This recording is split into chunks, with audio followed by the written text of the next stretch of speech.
এক জায়গায় ছেলেরা ক্রিকেট খেলছে, কয় দোস্ত ক্রিকেট তো খেললাম, চল একটু মুড়ি ভর্তা খাই। কয় মুড়ি ভর্তা খাবি কি দিয়া? চাঁদা উঠা।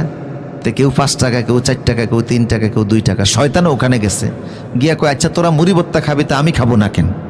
ওই যে 1 টাকা দিয়ে শরিক হইছে, ও তো বুদ্ধি বেশি।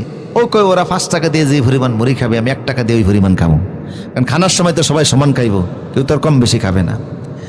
এখন টমেটো, সানাস্তুর, মুড়ি সব কিছু আনছে, কাইটা সাইটা রেডি করছে, খানা স্টার্ট দিবে। সালাক মার্কে একটা দাঁড়িয়ে কয় কিরে, চাঁদা তো সবাই সমান দেয় নাই, কেউ দিছে 5 টাকা, আবার কেউ দিছে 1 টাকা। এটা কত বড় জুলুমের কথা, 1 টাকা দিয়ে 5 টাকা সমান মুড়ি খাবো।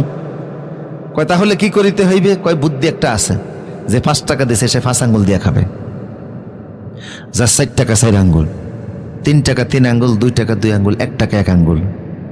বেচারা শয়তান পড়ছে বিপদের মধ্যে, 1 আঙ্গুল দিয়ে মুড়ি উঠে, একটাও উঠে না, 2-4টা উঠলেও ঠোঁট পর্যন্ত যায় না, যাওয়ার আগে কাইছিতিয়া জায়গায় পড়ে যায়।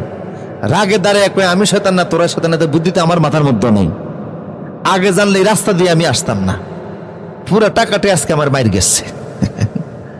শয়তান আছে না নাই?